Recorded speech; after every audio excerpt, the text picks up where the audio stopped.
Haleluya, salam sejahtera bagi kita semua. Apa kabar Bapak Ibu Saudara-saudari semua?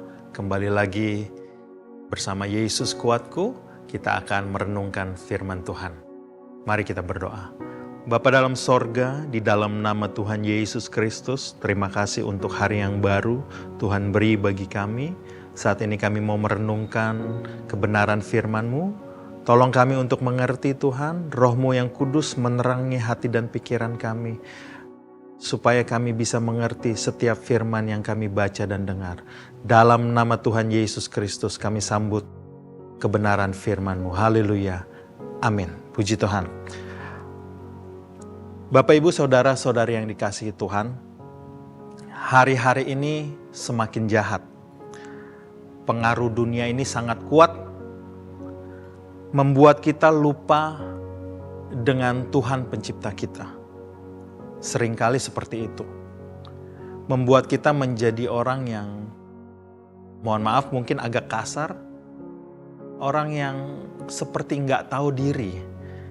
Seperti itu. Dan tidak berterima kasih, menyia-nyiakan keselamatan, menyia-nyiakan anugerah yang Tuhan sudah kasih dalam kehidupan kita. Itu sebabnya pada saat ini kita mau belajar tentang firman Tuhan yang diambil dalam Roma 10 ayat 17 katakan, jadi iman timbul dari pendengaran dan pendengaran oleh firman Kristus. Untuk memiliki iman nggak instan, nggak bisa seperti kita membuat mie instan, langsung jadi. Diseduh air panas pun jadi langsung, nggak seperti itu iman percaya. Jadi iman kita ini harus kita kerjakan setiap hari. Proses iman orang percaya tidak ada yang instan. Perlu waktu yang berkesinambungan terus-menerus. Bergaul karib dengan Allah. Kalau kita mengacu pada Ulangan 6 ayat 1-9, apakah isi Ulangan 6 ayat 1-9 itu mengacu dari Ulangan 5, yaitu ke-10 firman Allah. Hal ini perlu diajarkan berulang-ulang. Kalau kita baca di dalam Ulangan 6 ayat 1-9, inilah perintah yakni ketetapan dan peraturan yang aku ajarkan kepadamu atas perintah Tuhan Allahmu untuk dilakukan di negeri kemana kamu pergi untuk mendudukinya. Ayat 2, supaya seumur hidupmu, engkau dan anak cucumu takut akan Tuhan Allahmu dan berpegang pada segala ketetapan dan perintahnya yang kusampaikan kepadamu dan supaya lanjut umurmu. Maka dengarlah hai orang Israel, lakukanlah itu dengan setia supaya baik keadaanmu dan supaya kamu menjadi sangat banyak seperti yang dijanjikan Tuhan Allah nenek moyangmu kepadamu di suatu negeri yang berlimpah-limpah susu dan madunya.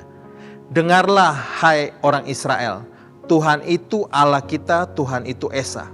Kasihilah Tuhan Allahmu dengan segenap hatimu dan dengan segenap jiwamu dan dengan segenap kekuatanmu.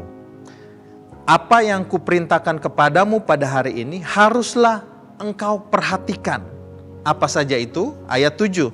Haruslah engkau mengajarkannya berulang-ulang kepada anak-anakmu dan membicarakannya apabila engkau duduk di rumah, apabila engkau sedang dalam perjalanan, apabila engkau berbaring dan apabila engkau bangun.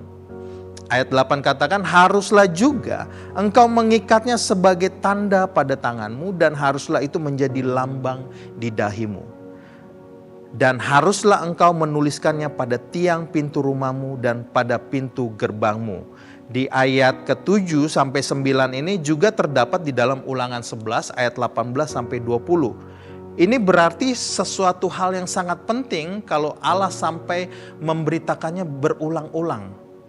Dan ini pun firman Tuhan katakan, haruslah ayat 7 katakan, engkau mengajarkannya berulang-ulang kepada anak-anakmu. Jadi nggak ada sesuatu yang instan. Ini harus dilakukan terus-menerus setiap hari. Itu sebabnya menjadi pertanyaan bagi kita semua. Sudahkah hari-hari ini kita membaca firman Allah?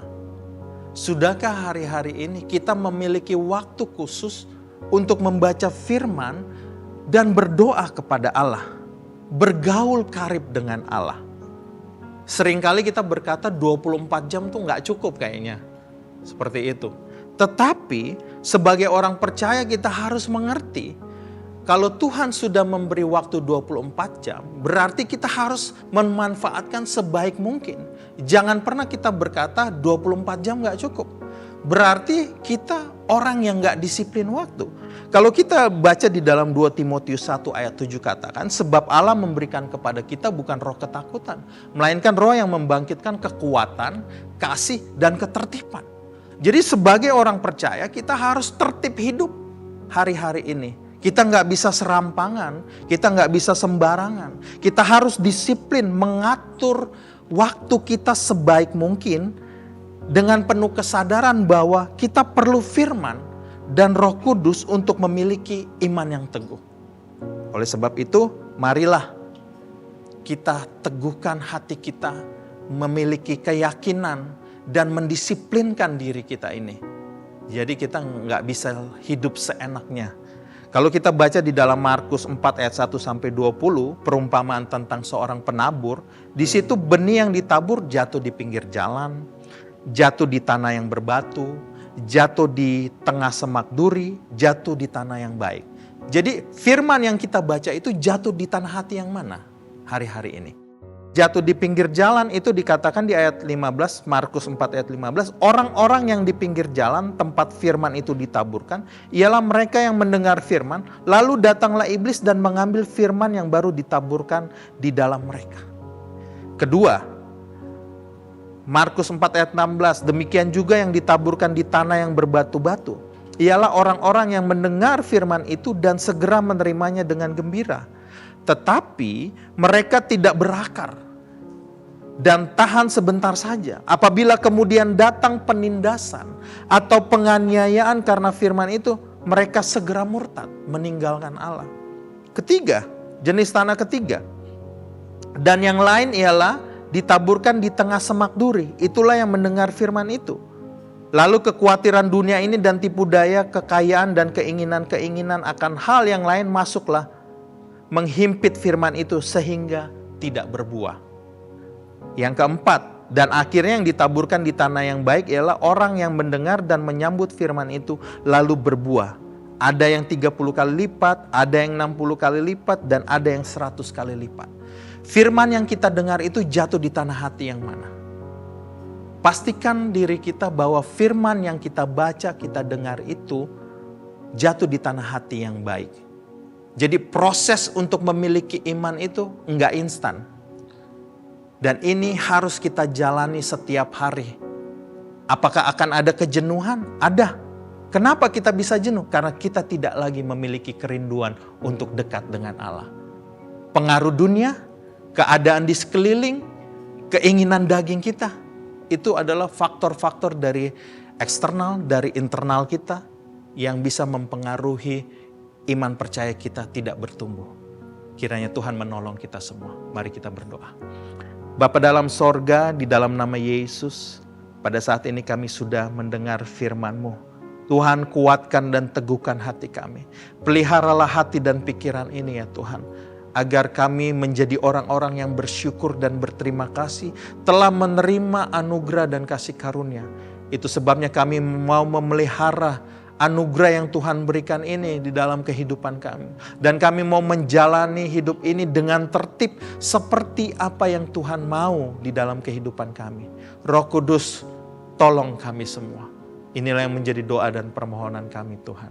Dalam nama Tuhan Yesus Kristus kami berdoa dan mengucap syukur. Haleluya. Amin. Bersama Yesus aku kuat.